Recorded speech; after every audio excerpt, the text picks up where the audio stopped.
2025 ഒരിക്കലും പ്രതീക്ഷിക്കാത്ത ചില കാര്യങ്ങൾ നടക്കും. കേരളത്തിൽ ചില ജില്ലകൾക്കകത്ത് കൂട്ടമായി പ്രതിസന്ധികൾ ഉണ്ടാകുന്നത് പോലെ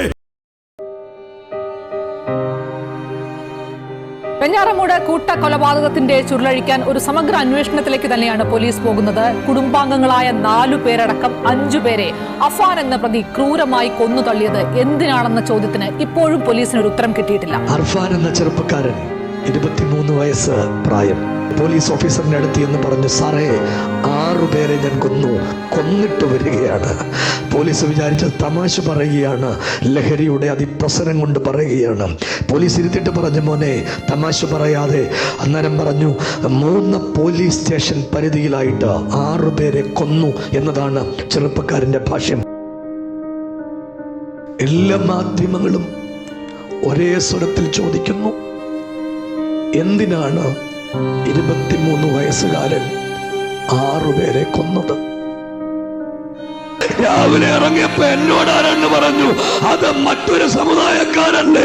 എന്തിനാ അവരുടെ കാര്യം പറയുന്ന സ്നേഹിത? അവരേത് സമുദായമാണെങ്കിലും മരിച്ചതല്ലേ? എന്റെ അമ്മയെ പോലെ അമ്മയല്ലേ? എന്റെ കൂടപ്പറപ്പിനെ പോലെ കൂടപ്പറപ്പല്ലേ? എന്റെ പെങ്ങളെ പോലെ പെങ്ങളല്ലേ?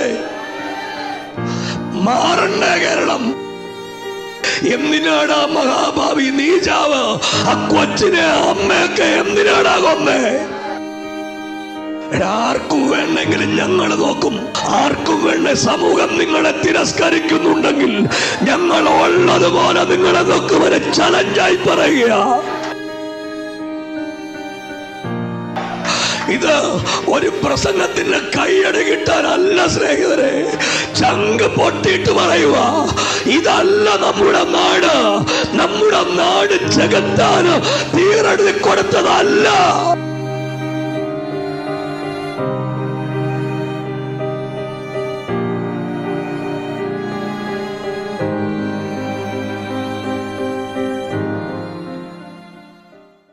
അർഫാൻ എന്ന ചെറുപ്പക്കാരൻ 23 വയസ്സ് പ്രായം.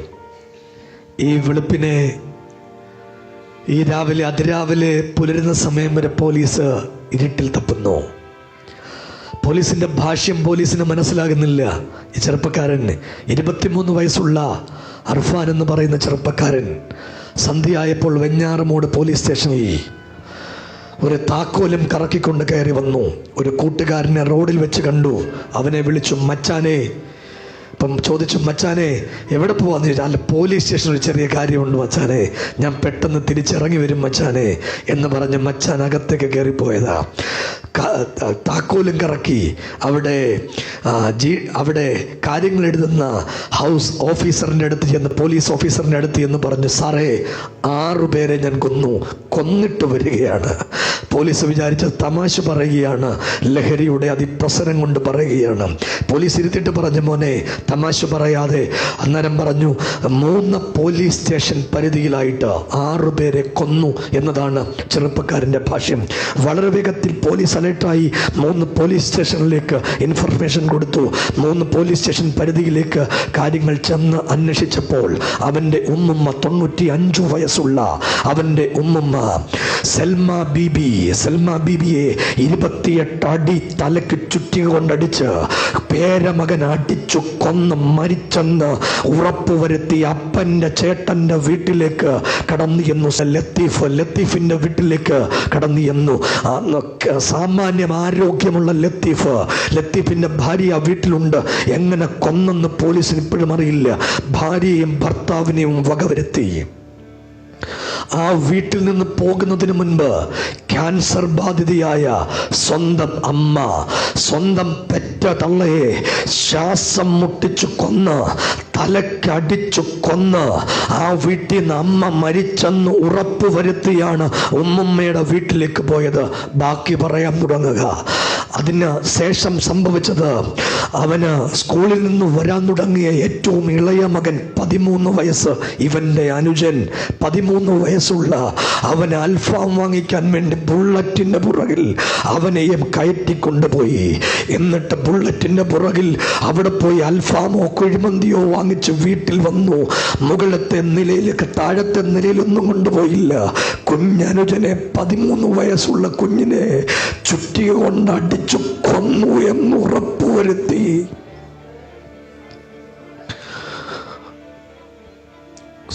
താൻ പ്രണയിച്ചിരുന്ന പർഷാന എന്ന് പറയുന്ന പോസ്റ്റ് ഗ്രാജുവേഷന് പഠിക്കുന്ന പെൺകുട്ടി, സുന്ദരിയായ മിടുക്കിയായ പെൺകുട്ടി, പോലീസ് ഇന്നലെ മുഴുവൻ ഇരുട്ടി തൽപ്പുകയായിരുന്നു. ഈ പെൺകുട്ടി ആരാണ്? ഈ പെൺകുട്ടിയുടെ പേറിയില്ല. ഈ വീട്ടിൽ മരിച്ചു കിടക്കുകയെ അറിയില്ല. കാമുകിയെ വിളിച്ചു വരുത്തി വീട്ടിലേക്ക്. ട്യൂഷനാണെന്ന് പറഞ്ഞ് കാമുകി വീട്ടിൽ നിന്ന് ഇറങ്ങി. പോസ്റ്റ് ഗ്രാജുവേഷന് പഠിക്കുന്ന വിദ്യാർത്ഥിനിയല്ലേ, വയസ്സ് 22. വീട്ടിൽ നിന്ന് ഇറങ്ങി.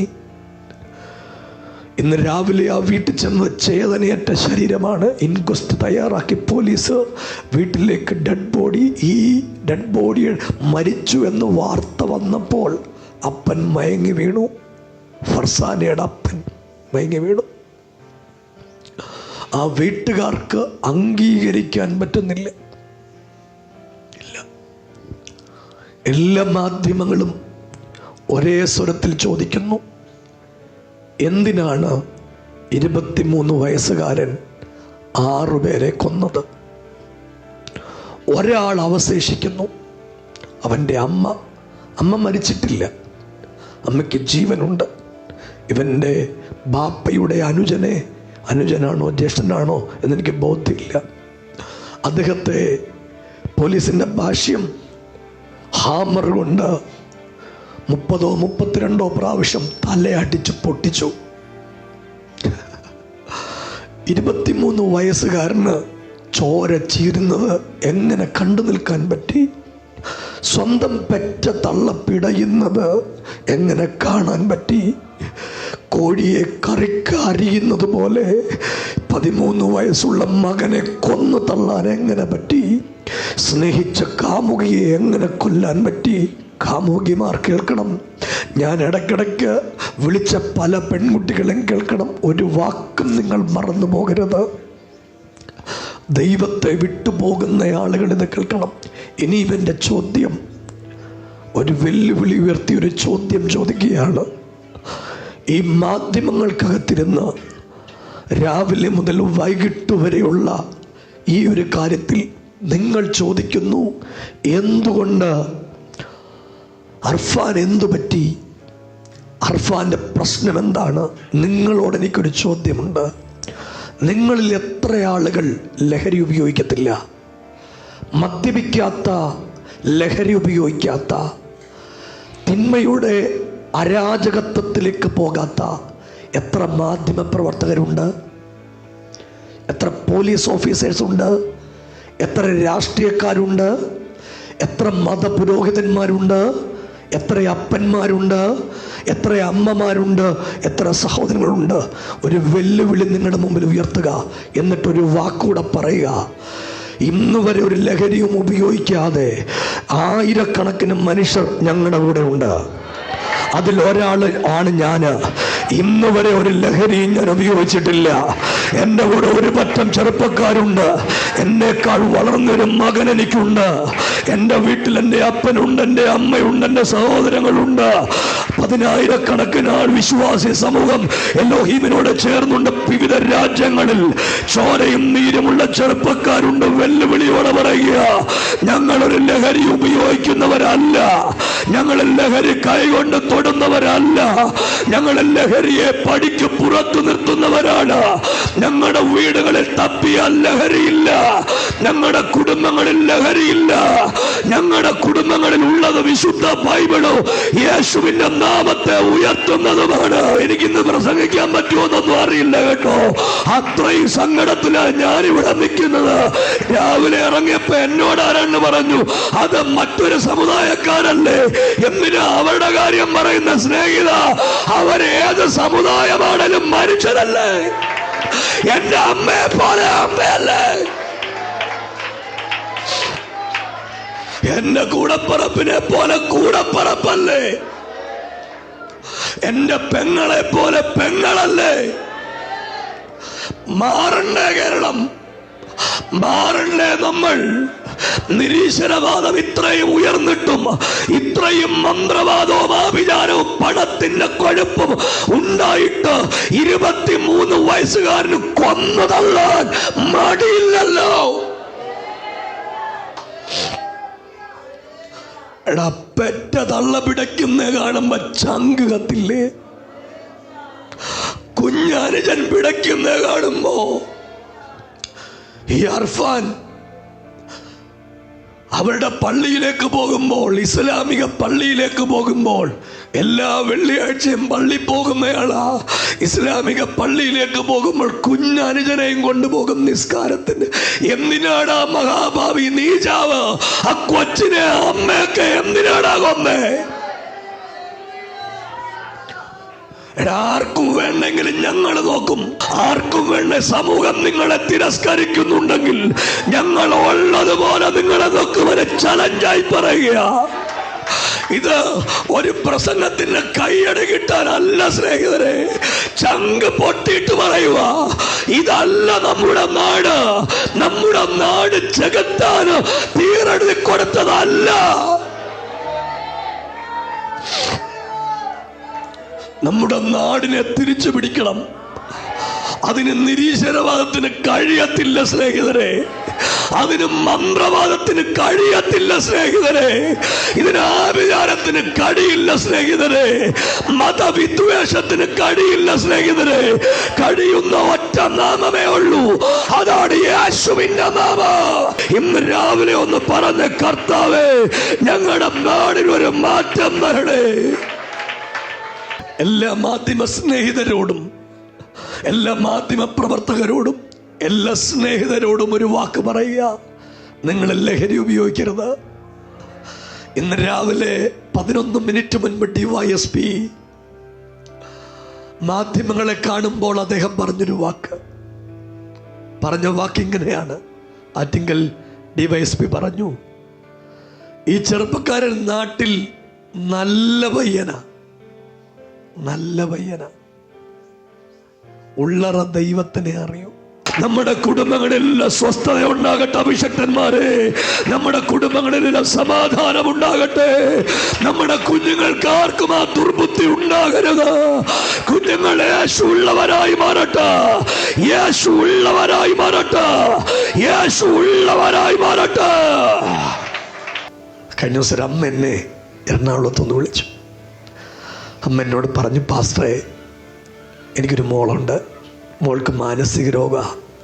അതെല്ലാം അറിഞ്ഞുകൊണ്ടൊരു ചെറുപ്പക്കാരൻ എൻ്റെ മോളെ കല്യാണം കഴിച്ചു. ഒരു കുഞ്ഞുണ്ട് 3 വയസ്സുള്ള. എൻ്റെ മോൾക്ക് പച്ചയ്ക്ക് ഭ്രാന്ത. ശരിക്കും അവളെ ആർക്കും നോക്കാൻ പറ്റുകയില്ല. ഇടയ്ക്കിടയ്ക്ക് ഇങ്ങനെ മൂഡ് മാറിക്കൊണ്ടിരിക്കും. മൂഡ് സിംഗ് എൻ്റെ മോക്ക്. എൻ്റെ പൊടിക്കൊച്ചിനെ പാസ്റ്റർക്ക് വളർത്താൻ തരാൻ എനിക്ക് ആഗ്രഹമുണ്ട്. വയസ്സ് 3 ഉള്ളൂ. അടുത്ത ദിവസം ഞാൻ പോയി കൊണ്ടുവരാൻ പോവാ. അമ്മേനോട് പറഞ്ഞതെന്നറിയോ? എൻ്റെ സ്നേഹിതൻ എന്നെ സഹായിക്കണം. ഞാൻ ആ കൊച്ചിനെ അമ്മേനോട് പറഞ്ഞു, ഞാൻ കണ്ണടച്ചതിന്, ഞാൻ മരിച്ചതിന് ശേഷം എൻ്റെ മോളെ നോക്കണം എന്ന് പറഞ്ഞു. അപ്പം ഞാൻ പറഞ്ഞു, ഉറപ്പായിട്ട് നോക്കും. പ്രിയരെ, നമുക്കിതൊക്കെ ചെയ്യാൻ പറ്റും. ഈ സമൂഹത്തിന് ചെയ്യാൻ പറ്റുന്ന ഒറ്റ കാര്യം ഇത് മാത്രമേ ഉള്ളൂ. നിങ്ങളുടെ അകത്ത് ഞങ്ങൾ യേശുവിനെ തരും. യേശു നിങ്ങളുടെ അകത്ത് കയറിയാൽ നിങ്ങൾ മാറും കേട്ടോ. യേശു അകത്ത് കയറി മാറിയ ആയിരക്കണക്കിന്, പതിനായിരക്കണക്കിന്, ലക്ഷക്കണക്കിന് മനുഷ്യര് ഞങ്ങളുടെ കൂടെ ഉണ്ട്. ഇന്ന് രാവിലെ ഞാൻ ഒരു വാക്ക് പറയുക. ചില വീടുകൾ ഇന്ന് രാവിലെ മാറാൻ പോകുക. ചില യൗവനക്കാർ ഇന്ന് മാറാൻ പോകുക. ചില യൗവനക്കാരത്തുകൾ ഇന്ന് മാറാൻ പോകുക. ചില ആളുകൾ ഇന്ന് മാറാൻ പോകുക. നിന്റെ വീട് മാറത്തില്ലെന്ന് പിശാച് പറഞ്ഞ സകല മേഖലകളും ഇന്ന് മാറാൻ പോകുക. യേശുവിന്റെ അത്ഭുതങ്ങൾ നമ്മുടെ സമൂഹത്തിലും ഇതുപോലെ പ്രതിസന്ധികൾ കാർന്നു പിടിച്ചിട്ടുണ്ട്. നമ്മുടെ പ്രത്യേകത, നമ്മൾ ലഹരി ഉപയോഗിക്കാത്തവരാ. നിങ്ങൾ ഉറച്ചൊരാമീൻ എന്നോട് പറയുമെങ്കിൽ ഒന്ന് ഉറച്ചൊരാമീൻ പറഞ്ഞേ. നമ്മൾ ലഹരി ഉപയോഗിക്കത്തില്ല സ്നേഹിതരെ. നമ്മൾ സിനിമ കാണുന്നവരല്ല. നമ്മൾ ഇരുപത്തെട്ടുകെട്ടിന് പോകുന്നവരല്ല. നമ്മൾ യേശുവിൻ്റെ പിൻപിലല്ലാതെ മറ്റൊന്നിനും യാത്ര ചെയ്യുന്നവരല്ല. നമ്മൾ നേർച്ചയ്ക്ക് പോകുന്നവരല്ല. നമ്മൾ കാഴ്ചയ്ക്ക് പോകുന്നവരല്ല. എൻ്റെ ആഗ്രഹം എന്നറിയാം, മരിക്കുന്നന്ന് വരെ ശകലം പോലും ഹെഡ് വെയിറ്റ് വരരുത്. ഒരാമീൻ പറ. എന്തേലും കൃപ കിട്ടിയ പിന്നെ ഭയങ്കര അഹങ്കാരം, ആരോടും മിണ്ടത്തില്ല. അത് പാടില്ല. എന്നും ഞാൻ എന്നെ തൊട്ട് നോക്കും, എനിക്ക് അഹങ്കാരം കൂടിയോന്ന്. അഹങ്കാരം കൂടിയോ എൻ്റെ അകത്ത് പിശാച് കയറിയെന്നാ. ശരിക്കും ഞാൻ എന്നും പറയും, അപ്പച്ച അഹങ്കാരം പാടില്ല. എല്ലാരെയും മീറ്റ് ചെയ്യാൻ പറ്റണം, എല്ലാരെയും കാണാൻ പറ്റണം, എല്ലാരെയും സ്നേഹിക്കാൻ പറ്റണം, എല്ലാ വീട്ടിലും ചെന്ന് കയറി പ്രാർത്ഥിക്കാൻ പറ്റണം. അതിന് ആരോഗ്യം വരണേ. അപ്പച്ച അത് പ്രാർത്ഥിക്കും. ഞാൻ പറഞ്ഞില്ലേ, ഈ അർഫാന്റെ ചിത്രമൊന്നും പോകുന്നില്ല, മനസ്സിൽ നിന്ന് പോകുന്നില്ല. ആ ഉമ്മ കിടക്കുന്ന ആ കിടപ്പൊക്കെ ഇപ്പോഴും എൻ്റെ മനസ്സിലുണ്ട്. എൻ്റെ മനസ്സിൽ നിന്ന് പോകുന്നില്ല. എനിക്കതിലേറ്റവും സങ്കടം 13കാരനെ കൊന്നതാ എൻ്റെ സങ്കടം. അവനെ കൊല്ലണ്ടായിരുന്നു, ഞങ്ങൾ നോക്കിയേനല്ലോ.